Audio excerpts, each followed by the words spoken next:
नमस्कार दोस्तों, मैं कश्यप स्वागत करता हूं आप सभी का आहट एक अनहोनी की चैनल पर। दोस्तों, अगर अभी तक आपने मेरी चैनल को सब्सक्राइब नहीं किया है तो अब कर लीजिए, साथ में बेल आइकन को भी दबा दीजिए ताकि आपको मेरी सारी वीडियोस का नोटिफिकेशंस पहले ही मिलता रहे।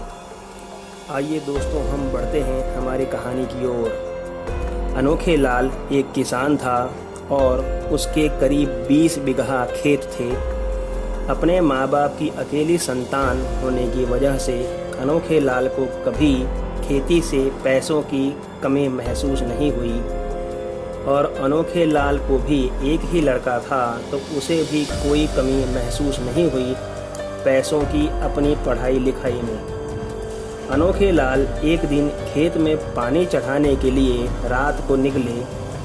खेत घर से दूर होने की वजह से अनोखे लाल गाना गाते गाते जा रहा था।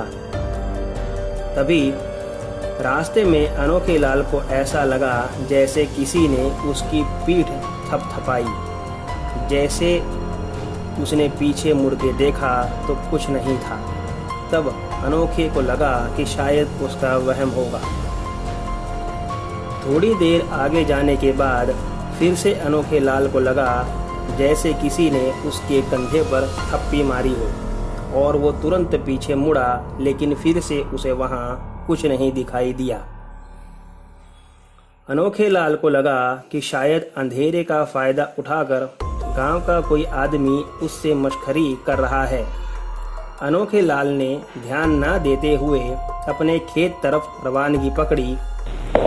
थोड़ी दूर जाने के बाद अनोखे लाल को फिर से किसी ने पीठ पर थप्पी लगाई तो अनोखे ने गुस्सा होकर के गाली देते हुए डंडा पीछे घुमाया, लेकिन वो तो हवा में ही घूमा क्योंकि वहां तो कोई था ही नहीं। तब अनोखे लाल गांव की भाषा में गाली देते हुए बोला कि सारे अब केहू नौटंकी करया तो मूड़ी फोड़ दे। लेकिन रात के सन्नाटे के अलावा कुछ नहीं था वहां पर। अनोखे लाल ने सोचा कि अब ध्यान ही नहीं दूंगा तभी वो सामने आएगा। थप्पियों का सिलसिला चलता रहा कुछ देर, लेकिन अनोखे लाल ने ध्यान नहीं दिया और अपने खेत पहुंचकर वह काम करना शुरू कर देता है।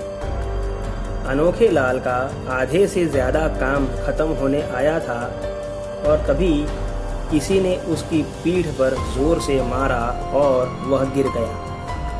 अनोखे लाल को काफी जोर से लगने की वजह से वो माँ बहन की गाली देता हुआ उठा तो उसे वहाँ कोई नहीं दिखाई दिया। अब अनोखे लाल को शक होने लगा कि यहाँ कुछ तो गड़बड़ है। अब अनोखे लाल को थोड़ा डर लगने लगा। वैसे बचपन से लेकर 50 साल का होने तक वहीं गांव में ही रहने के कारण अनोखे लाल निर्भय थे, लेकिन इस चीज से अब उसे डर लगने लगा था क्योंकि उसे कुछ दिखाई नहीं देता था, लेकिन उसे कोई अब जोर जोर से मार रहा था। थोड़ी देर शांत रहने के बाद फिर से अनोखे लाल को किसी ने जोर जोर से मारा और काफी चोट पहुंचाई, लेकिन कुछ दिखाई ना देने की वजह से अनोखे लाल हवा में ही डंडे फिराने लगा ताकि अगर कोई शैतानी कर रहा हो तो उसे चोट पहुंचे। कुछ देर में उसने देखा कि कोई परछाई उसके सामने से अचानक गुजरी और गायब हो गई। यह नजारा देखकर अब अनोखे लाल डर गया कि यह कोई भूत पिशाच का मामला है। इतने में फिर से एक परछाई अचानक अनोखे लाल के चक्कर लगाने लगी और तेज हवा सी बहने लगी वहां पर।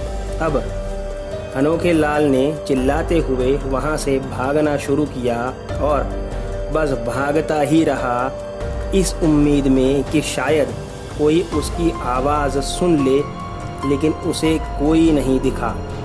रास्ते में 4-5 बार उठाकर पटक दिया गया अनोखे लाल घर पहुंचते पहुंचते अधमरा हो चुका था। घर पहुंचकर अनोखे लाल बेहोश हो गया और सवेरे अपने साथ घटी सारी बात उसने अपने बेटे और पत्नी को सुनाई। इस घटना के 20 साल बाद भी अनोखे लाल उसे लगी मार की चोट से उभर नहीं पाया है और आज भी अपनी मुड़ी हुई कमर और टूटे हाथ को देखकर रोता है। तो दोस्तों, कैसी लगी आपको आज की कहानी, मुझे कमेंट बॉक्स में बताइए। तो मिलते हैं कल एक और कहानी के साथ। तब तक stay home, stay safe. Thank you.